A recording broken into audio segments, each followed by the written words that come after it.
இன்றைக்கி ஒரு இடம் பார்க்குறதுக்காக எங்கே வந்திருக்கு அப்படின்னு பார்த்தீங்கன்னா, பாகலூர் பக்கத்தில் இருக்கிறது ஒரு 4.5 கிலோமீட்டர்ஸ் பார்த்தீங்கன்னா ஒரு வில்லேஜ்குள்ளே வந்திருக்கும்.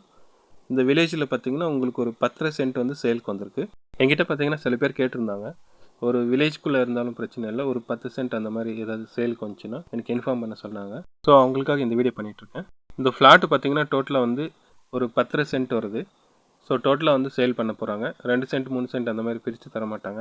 இந்த இடத்துக்கு எக்ஸாக்டாக எப்படி வரணும் அப்படின்னு பார்த்தீங்கன்னா, பாகலூர் சர்க்கிள் வந்துட்டு பாகலூர் சர்க்கிள்லேருந்து பேரிகே டுவோர்ட்ஸ் பேரிகே போகிற ரோடு கொஞ்சம் ஒரு 200 மீட்டர் ட்ராவல் பண்ண ஒரு லெஃப்ட் வரும். செஸ்ட் லேண்டுக்கு போகிற கம்பெனிக்கு அந்த ரூட்டில் போவாங்க. ஸோ நீங்கள் இப்போ பார்த்துட்டு இருக்கிறது இந்த லேண்டோட ரோடு எக்ஸஸ். இது பஞ்சாயத்து ரோடு ஆக்சுவலாக. பென்சிங் போட்டிருக்க இடம் தான் டோட்டலாக வந்து உங்களுக்கு வரப்போகுது 10 சென்ட்டு. ஸோ அந்த வீட்டு வரைக்குமே இருக்கும். ஸோ இந்த லேண்ட்லேருந்து பார்த்தாலே உங்களுக்கு தார் ரோடு தெரியுது. ஸோ லேண்டோட காஸ்ட் பர் சென்ட்டோட காஸ்ட் எவ்வளோ சொல்லிட்டு இருக்காங்க அப்படின்னா 4.5 lakhs சொல்லிட்டு இருக்காங்க. ஸ்லைட்லி வந்து நெகோஷியபிள் இருக்கும். யாராவது ஃபியூச்சர் இன்வெஸ்ட்மெண்ட்டுக்காக பார்க்குறாங்க, இல்லை ஒரு சின்னதாக ஒரு ஃபார்ம் ஹவுஸ் மாதிரி பண்ணிக்கிற மாதிரி ஆசைப்பட்டாங்கன்னா கண்டிப்பாக இந்த லேண்ட் வந்து சூட்டபுளாக இருக்கும். இந்த ஃப்ளாட்டை பற்றி ஏதாவது டீட்டெயில் தெரிஞ்சுக்கணும் அப்படின்னு நினச்சிங்கன்னா ஸ்க்ரீனில் ஒரு நம்பர்